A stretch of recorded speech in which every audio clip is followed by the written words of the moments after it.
Assalamualaikum warahmatullahi wabarakatuh. Puji syukur kehadirat Allah Subhanahu wa Ta'ala, karena penggeda hari ini kita dari kelompok 5 dapat memaparkan hasil analisis kegiatan turun lapangan kami, yaitu tentang analisis manajemen risiko dan audit lingkungan pada proses bongkar muat di PT Wilmar Nabati Indonesia Padang dengan dosen pengampu Ibu Fitriani SKM MKKK.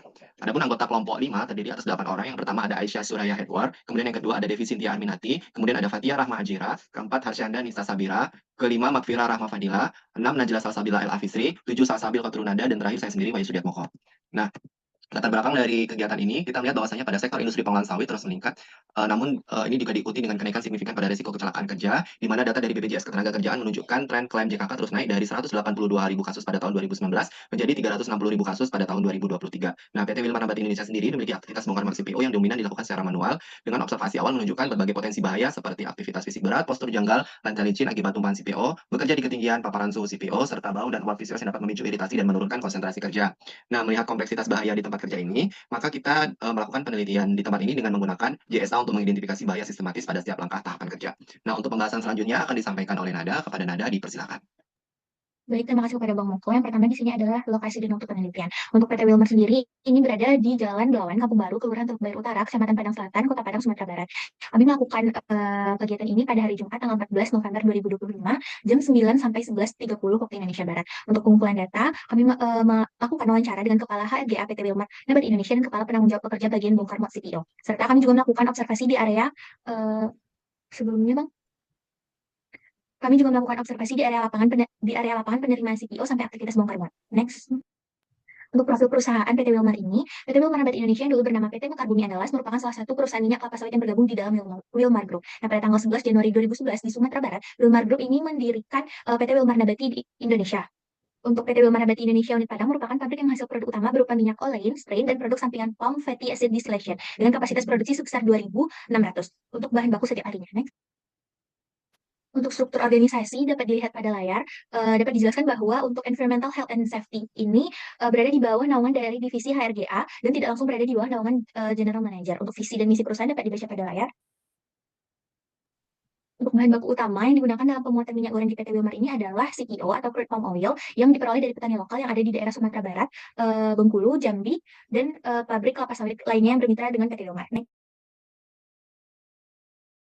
Untuk produk yang dihasilkan yaitu yang pertama adalah RBDPO, yaitu minyak yang dapat dijual untuk produksi minyak goreng, RBDOL yaitu minyak yang dapat dikonsumsi oleh konsumen, RBDST yaitu fraksi padat untuk pembuat kosmetik, farmasi dan mentega, dan PVAD yaitu hasil sampingan dari proses rafineri yang digunakan sebagai bahan pembuatan lilin. Next.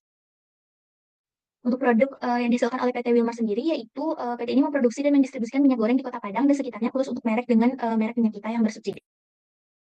Untuk penerapan ketiga di perusahaan ini sudah melakukan audit aktif baik internal maupun eksternal. PT Wilmar Unit Padang ini juga sangat ketat dalam memperlakukan peraturan yang ada di lapangan pada pekerja. Selain sanksi teguran, PT Wilmar juga menerapkan sistem blacklist dan juga denda. Nah, misalnya ketika ada pekerja tidak memakai APD wajib, maka sanksinya ringan berupa teguran, sedang berupa skorsing, berat berupa blacklist atau pemecatan. Untuk pelanggaran membawa rokok ke daerah bongkar muat atau kawasan industri, sanksinya berupa satu potong rokok di denda 1 juta rupiah. Selanjutnya akan dijelaskan oleh Jela. Baik, terima kasih kepada Nada. Selanjutnya saya akan menjelaskan terkait penerapan K3 di perusahaan, di mana dari hasil observasi dan juga wawancara, kami dapat simpulkan jika penerapan K3 di PT Wilmar Nabati Indonesia Cabang Padang itu sudah dikategorikan baik, di mana beberapa aspek yang kami nilai seperti perusahaan telah menyediakan APD lengkap untuk para pekerjanya dan monitoring setiap hari guna memastikan pekerja tetap memakai APD, lalu ada kegiatan evaluasi dan juga pengecekan kualitas APD yang rutin dilakukan setiap 6 bulan sekali. Lalu ada perusahaan aktif memantau kejadian insiden maupun near miss dengan menggunakan pelaporan melalui website yang terintegrasi dengan pusat, palang peringatan dan apar tersedia di setiap sudut lokasi kerja, serta perusahaan tidak mentoleransi penyalahgunaan obat terlarang. Lalu di PT Wilmar juga menerapkan prinsip manajemen kesehatan dan juga keselamatan kerja yang dapat dilihat pada layar. Next. Nah, ini adalah lanjutan dari prinsip K3 yang ada di perusahaan, dapat dilihat pada layar, dan teman-teman juga bisa melihat pada layar ada beberapa aspek yang telah terpenuhi seperti palang peringatan APD ataupun palang peringatan kesehatan yang ada di lokasi produksi atau lokasi bongkar muat. Next. Selanjutnya ada sertifikasi yang dimiliki perusahaan. Seperti yang kita ketahui, jika PT Wilmar Nabati Indonesia merupakan perusahaan yang bergerak di sektor pangan, terutama pada produksi minyak sawit. Nah, ada beberapa sertifikasi yang telah dimiliki oleh PT ini. Yang pertama ada pada sektor keamanan pangan dan pakan, Food and Feed Safety, di mana sertifikasinya yang pertama ada FSSC 22000, V6.0, Food Safety System Certification. Yang kedua itu ada GMP plus FSA. Yang ketiga ada EIB dari Amerika Serikat, dan yang keempat adalah SNI dari Indonesia. Yang kedua adalah keberlanjutan dan lingkungan atau Sustainability and Environment, di mana sertifikasinya ada RSPO, ISCC, Proper, and HVO. Next. Selanjutnya ada standar keagamaan. Di Wilmar juga telah menyediakan yang pertama ada SJH, sistem jaminan halal, dan juga Koshar khusus untuk bagi penyandang atau mempercayai Yahudi. Ini lebih terfokus kepada proses ekspor dan juga impor. Yang keempat adalah manajemen dan juga keselamatan kerja. Di Wilmar telah menerapkan ISO 9001 tahun 2015 dan juga SMK 3. Next. Nah, jumlah pekerja dan juga jam kerja di bagian sektor bongkar muat di PT Wilmar Nabati Indonesia, yang pertama jumlah pekerjanya pada sektor ini adalah 22 orang per hari atau per shift, dengan para pekerja dibagi rata beberapa stasiun kerja pada proses bongkar muat dan disesuaikan dengan kebutuhan stasiun. Selanjutnya ada jam kerja operasional dari PT Wilmar Nabati ini 15 jam terhitung dari pukul 8 pagi sampai jam 10 malam, terkhusus untuk bongkar muatnya saja, dan full dari Senin sampai Minggu. Untuk mencegah kelelahan kerja, PT Wilmar Nabati Indonesia juga menerapkan sistem shift di mana para pekerja akan bekerja sehari penuh dengan waktu 14 jam dan akan beristirahat sebanyak 2 hari. Next. Selanjutnya ada data kasus kecelakaan kerja dari Geriamis. Sebelumnya kami ingin memberitahukan jika PT Wilmar Nabati memiliki kebijakan yang sangat ketat terkait kerahasiaan dan juga data historis kecelakaan kerja maupun NERMIS. Maka identifikasi yang kami lakukan dalam studi ini dimaksimalkan melalui metode observasi lapangan dan juga wawancara dengan menggunakan tools yang telah tersedia. Nah, beberapa aspeknya seperti narasumber utama dalam wawancara ini ada Kepala Departemen Shipping selaku penanggung jawab area, pengumpulan data menggunakan instrumen kuesioner manajemen risiko serta formulir penilaian keluhan fisik, metode pengambilan data dilakukan dengan wawancara terpimpin, lalu berdasarkan hasil observasi dan juga wawancara, insiden kecelakaan kerja tergolong jarang terjadi bahkan sampai tidak pernah terjadi. Sejumlah pekerja melaporkan ada keluhan kesehatan seperti gangguan muskuloskeletal, iritasi mata dan juga sesak nafas. Selanjutnya, baiklah mungkin yang sekian dari saya akan dilanjutkan oleh Mbak Fira. Baik, selanjutnya itu ada tahapan kerja dan program manajemen risiko. Proses ini harus dilakukan secara terstandarisasi untuk menjamin kualitas bahan baku, menjaga keselamatan kerja, serta memastikan kelancaran alat produksi. Berikut adalah tahapan kerja pada PT Wilmar Nabati Indonesia unit Padang. Yang pertama itu ada kedatangan CPO dan verifikasi awal, lalu dilanjutkan dengan penimbangan awal, terus proses sampling bahan baku CPO, pemeriksaan laboratorium, persiapan bongkar muat dan proses bongkar muat, serta ditutup dengan penutupan valve dan pelepasan selang. Lanjut. Next. Oke, selanjutnya itu ada tahap kedatangan CPO. Ini hasil identifikasi bahaya dan risikonya di tempat kerja. Di tahapan pertama itu ada tahap kedatangan CPO dan verifikasi awal. Kami mengidentifikasi jenis bahaya fisik, yaitu paparan panas dari area loading unloading, bahaya mekanik tertabrak atau terlindas kendaraan, bahaya kimia paparan uap CPO, bahaya ergonomi kelelahan akibat berdiri terlalu lama, bahaya lingkungan yaitu udara yang penuh dengan gas buang dari truk tangki. Selanjutnya tahap penimbangan awal. Pertama, bahaya fisik itu ada tergelincir dari timbangan, kebisingan dari kendaraan berat. Untuk bahaya mekanik ada risiko terjatuh dari platform timbangan. Bahaya listrik itu panel kontrol timbangan yang berada di dekat area lembab atau terkena cipratan minyak. Bahaya ergonominya posisi memukul saat mengecek seal atau nomor tangki. Bahaya lingkungannya gas buang dari kendaraan yang bersifat iritatif. Oke, next. Selanjutnya ada tahap proses sampling bahan baku CPO. Di sini kami menganalisis bahaya fisik itu terkena percikan minyak panas, bahaya mekaniknya kejatuhan alat sampling seperti stick sampler, jatuh dari truk tangka karena body harnessnya tidak terpasang dengan baik, bahaya ergonominya pas membungkuk, bahaya kimia paparan langsung terhadap CPO, bahaya jatuh dari ketinggian work at height itu pekerja yang naik ke tangga atau platform truk untuk sampling memiliki risiko terjatuh, tersandung dan terpleset. Selanjutnya di tahap pemeriksaan laboratorium atau quality control, kami memeriksa bahayanya. Pertama, bahaya fisik itu ada risiko terkena kaca pecah, iritasi mata. Untuk bahaya mekanik, penggunaan alat laboratorium itu berputar seperti centrifuge berisiko meninggalkan cedera jika terjadi kerusakan atau kesalahan penggunaan. Terus selanjutnya ada bahaya biologis, risiko laboratorium akibat paparan mikroorganisme kontaminan, bahaya kimia, paparan kimia pendukung analis seperti pelarut, reagen atau asam lemak, bahaya ergonomi itu repetitif dan postur duduk yang tidak ergonomis. Next.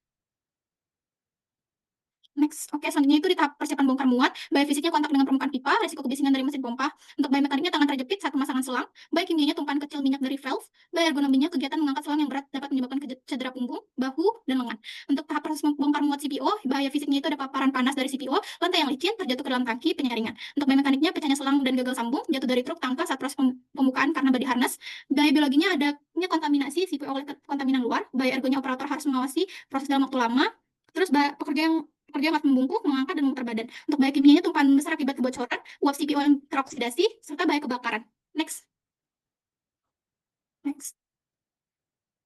Selanjutnya tahap penutupan valve dan pelepasan selang itu ada bahaya fisiknya percikan minyak panas, tumpahan sisa minyak, dan bahaya mekaniknya risiko tangan terjepit saat membuka dan menutup valve, bahaya ergonominya mengangkat ulang selang yang berat setelah selesai unloading, bahaya lingkungannya limbah minyak yang tidak dibersihkan dapat mencemari tanah atau drainase. Next. Selanjutnya ada analisis manajemen risiko. Aktivitas penerimaan pemeriksaan dan bongkar muat CPO memiliki beberapa risiko tinggi, terutama terkait suhu tinggi, pergerakan kendaraan, kebocoran hose, dan area licin. Risiko ini perlu dikendalikan secara prioritas melalui pengendalian berjenjang dan pemantauan berkelanjutan agar operasi tetap aman dan efisien. Metode Job Safety Analysis digunakan karena seluruh proses bersifat rutin, berulang, dan mengikuti tahapan kerja yang tetap. Pola operasi yang konsisten mulai dari masuknya truk, pemeriksaan dokumen, pengambilan sampel, hingga bongkar muat memudahkan identifikasi bahaya pada setiap angka kerja. Dengan memecah pekerjaan menjadi subtask, JSA membantu menemukan bahaya spesifik yang mungkin tidak terlihat jika dianalisis secara keseluruhan. Dokumen JSA juga dapat digunakan sebagai pedoman harian, bahan pelatihan, serta alat evaluasi berkala sehingga mendukung terbentuknya budaya kerja aman dan meningkatkan pengendalian risiko operasional. Mungkin sekian dari saya, dikembalikan kepada teman saya. Baik, selanjutnya ada bab 4, itu ada hasil kegiatan berdasarkan siklus manajemen risiko. Yang pertama itu menetapkan konteks, sini ada 5. Pertama itu konteks organisasi, jadi kegiatan penerimaan dan bongkar muat CPO ini merupakan bagian dari rantai utama perusahaan.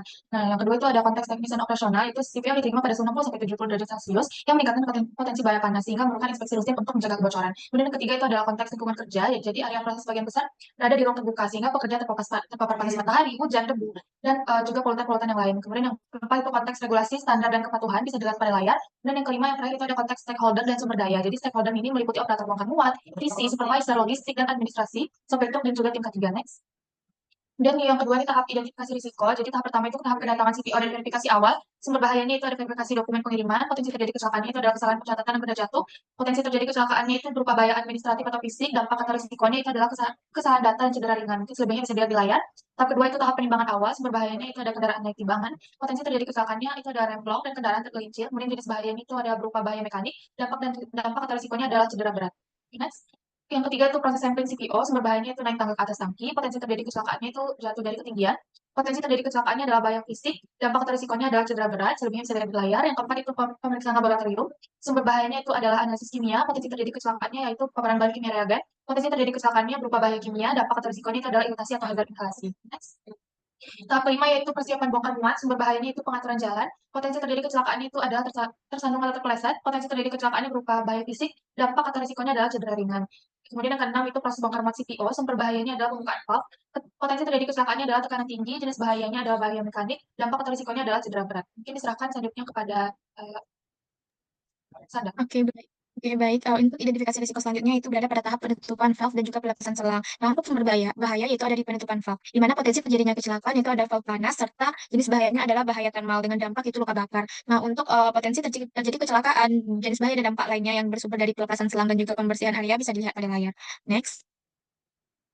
Selanjutnya yaitu ada penilaian risiko, satu yaitu analisis risiko. Penilaian risiko didasarkan pada laporan kecelakaan, potensi bahaya, dan hasil inspeksi rutin oleh tim K3. Setiap temuan kemudian dibahas dalam forum internal manajemen dan teknis untuk menentukan pengendalian jangka pendek maupun jangka panjang. Yang kedua itu ada evaluasi risiko. Evaluasi risiko bertujuan menentukan apakah risiko dapat diterima, perlu dikendalikan, atau membutuhkan tindakan segera. Proses ini mempertimbangkan konteks organisasi, regulasi, kapasitas pengendalian, serta riwayat kecelakaan. Next.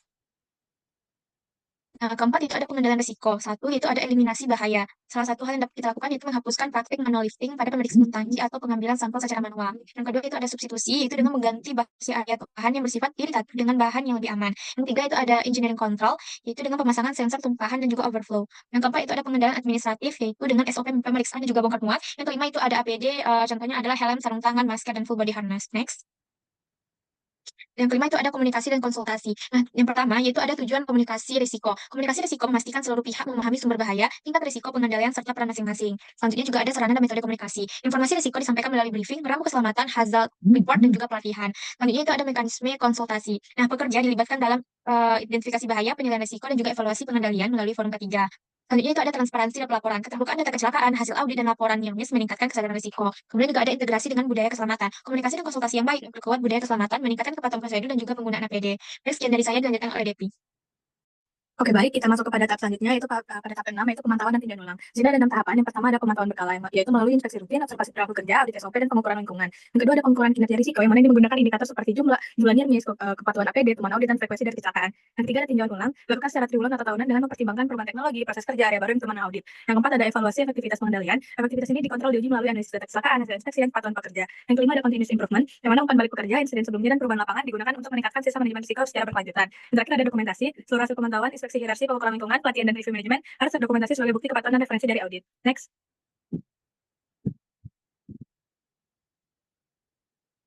Oke. Kita masuk pada tahap pembahasan, yang mana sini ada tahapan yang pertama, yaitu tahapan kedatangan CPO dan verifikasi awal. Pada tahap ini, keselamatan kerja menjadi titik awal yang sangat menentukan. Hal ini memiliki risiko tinggi karena dipadati truk tangki, sehingga kesalahan komunikasi, jalur kendaraan yang tidak ketat, atau kesiapan petugas dapat memicu kecelakaan. Yang mana inspeksi fisik terhadap kendaraan dan tangki juga membuat risiko tersendiri, terutama terkait paparan tumpahan CPO yang licin dan sering menjadi penyebab tergelincirnya pekerja. Karena itu, kedatangan CPO tidak sekedar aktivitas administratif, tetapi fase yang penting untuk memastikan keselamatan, ketertiban, dan kualitas bahan baku. Next. Tahap kedua yaitu tahap penimbangan awal. Pada tahap penimbangan awal ini berbagai risiko keselamatan muncul akibat interaksi langsung antar truk tangki yang bergerak dan petugas yang harus memandu kendaraan. Di mana area penimbangan ini merupakan area yang cukup berisiko, sehingga terutama akibat tumpahan minyak, kurangnya koordinasi antar sopir dan petugas, serta dominannya kesalahan manusia dalam proses operasional. Next. Yang ketiga yaitu tahap proses sampling bahan baku CPO. Pada tahap ini risiko keselamatan muncul karena petugas harus bekerja di area yang tinggi yang licin, panas, dan minim perlindungan. Aktivitas naik tangki, membuka hatch, dan serta menghadapi uap panas dari minyak menimbulkan potensi jatuh dari ketinggian, iritasi, dan ketidaknyamanan fisik. Risiko lain yang tidak kalah penting adalah potensi kesalahan dalam labeling sampel dapat mempengaruhi akurasi pengujian laboratorium dan keputusan operasional berikutnya. Penelitian menunjukkan bahwa jatuh dari ketinggian, permukaan licin, uap panas, serta ketidaktelitian dalam prosedur sampling merupakan faktor dominan penyebab kecelakaan dan kesalahan mutu. Mungkin sekian dari saya, dilanjutkan oleh Caca. Baik, terima kasih Depi. Selanjutnya tahap keempat yaitu tahap pemeriksaan laboratorium atau quality control. Nah, pada tahap ini sampel CPO diuji untuk menentukan kelayakannya sebelum proses bongkar muat dilanjutkan. Pemeriksaan parameter seperti FFA, kadar air, kotoran, dan dodi menjadi dasar utama dalam nilai mutu minyak, sehingga akurasi analisis sangat menentukan keputusan operasional berikutnya. Next. Tahap kelima itu tahap persiapan bongkar muat CPO. Pada tahap ini berbagai potensi risiko muncul akibat kelalaian kecil, seperti pemasangan selang yang tidak terkunci sempurna atau grounding kendaraan yang belum dipasang. Meskipun tampak sederhana, kesalahan ini dapat memicu kebocoran, tumpahan minyak, bahaya terpleset, hingga risiko kebakaran. Next. Tahap ke-6 itu tahap bongkar muat CPO. Pada tahap ini risiko keselamatan sangat tinggi karena pekerja harus mengelola aliran minyak panas, memantau tekanan pompa, dan memastikan selang serta valve berfungsi tanpa kebocoran. Next. Tahap ke-7 yaitu penutupan valve dan pelepasan selang. Pada tahap ini pekerja harus menurunkan tekanan pipa secara perlahan sebelum menutup valve untuk mencegah petikan CPO panas akibat tekanan sisa. Pelepasan selang juga membutuhkan ketelitian karena sisa minyak di dalam selang dapat menetes dan menyebabkan lantai likit. Next. Akan dijelaskan oleh Bang Moko. Kepada Bang Moko disilahkan. Baiklah, pada kesimpulan kita terkait dengan kegiatan ini, bahwasanya kegiatan bongkar muat CPO di PT Wilmar Nabati Indonesia di Padang ini memiliki profil risiko yang cukup kompleks, terutama pada tahap pengambilan sampel dan proses unloading yang menjadi fase paling kritis. Nah, bahaya utama yang teridentifikasi antara lain adalah paparan suhu panas CPO yang mencapai 60-70 derajat, risiko bekerja di ketinggian serta beban ekonomi akibat penanganan peralatan secara manual. Nah, meskipun angka kecelakaan kerja berkat penerapan ketat SOP, hasil observasi menunjukkan masih adanya risiko kesehatan jangka panjang yang belum tertangani dengan optimal. Nah, adapun saran yang bisa kami berikan yang pertama adalah prioritas utama adalah penguatan pengendalian teknis atau engineering control dengan memodifikasi infrastruktur drainase di area penimbangan dan unloading. Kemudian yang kedua, intervensi ergonomi perlu dilakukan melalui penyediaan alat bantu mekanis seperti troli atau penopang selang untuk mengurangi beban angkat pada punggung pekerja saat menangani selang unloading yang berat. Kemudian ketiga, meningkatkan standar APD. Kemudian pengendalian lingkungan kerja perlu dipertegas dengan menerapkan aturan bagi armada truk untuk mematikan mesin saat mengantri. Nah, ini adalah beberapa dokumentasi kegiatan kami, bisa dilihat pada layar. Ini adalah sertifikasi di PT Wilmar Nabati Indonesia, kemudian ada peringatan wajib penggunaan APD di lingkungan PT Wilmar Nabati Indonesia, dan ada visi misi pada PT Wilmar Nabati Indonesia. Selanjutnya ini adalah bahan baku di PT Wilmar Nabati Indonesia. Nah, ini adalah heads pada bagian atas tangki truk CPO, di mana tangki ini harus dibuka untuk mengeluarkan CPO ke dalam bak penampungan. Lalu ini ada tangga yang menuju ke dalam bak penampungan di dalam truk CPO, di mana ini biasanya pekerja masuk ke dalam truk tersebut untuk membersihkan sisa-sisa minyak CPO yang terdapat di dalam mobil sampai dengan CPO terakhir. Nah, ini adalah yang kami dapatkan dari internet, di mana pada proses bongkar CPO di dermaga ini kurang lebih mirip dengan yang kami lihat pada bagian bongkar muat di PT Wilmar, di mana ini adalah selang yang dipergunakan untuk mengeluarkan CPO dari tangki mobil ke dalam bak penampungan, dan ini adalah kurang lebih ketinggian yang dilakukan oleh pekerja untuk aktivitas bongkar muat tersebut. Nah, tetapi pada PT Wilmar sudah dilengkapi dengan APD yang lengkap seperti harness, body fold, helm, dan sarung tangan. Ini adalah dokumen JSA yang sudah kami buat, meliputi 7 tahap kegiatan yang sudah kami sebutkan di atas. Seperti yang pertama adalah kedatangan CPO dan verifikasi awal, di mana dalam JSA ini kita lihat ada urutan langkah kerjanya, potensi bahaya, dampak antar risikonya, serta rekomendasi pengendalian. Ini adalah JSA untuk tahap penimbangan awal, ini adalah JSA untuk proses sampling CPO, kemudian ini adalah JSA untuk pemeriksaan laboratorium, kemudian ini adalah tabel JSA untuk persiapan bongkar muat, dan ini adalah tabel JSA untuk proses bongkar muat CPO, dan terakhir ini adalah JSA pada tahap penutupan valve dan pelepasan selang. Nah, mungkin sekian presentasi dari kelompok 5 terkait dengan aktivitas bongkar muat di PT Wilmar Indonesia. Terlebih dan terkurang kami mohon maaf. Saya akhiri wabillahi taufiq walhidayah. Wassalamualaikum warahmatullahi wabarakatuh.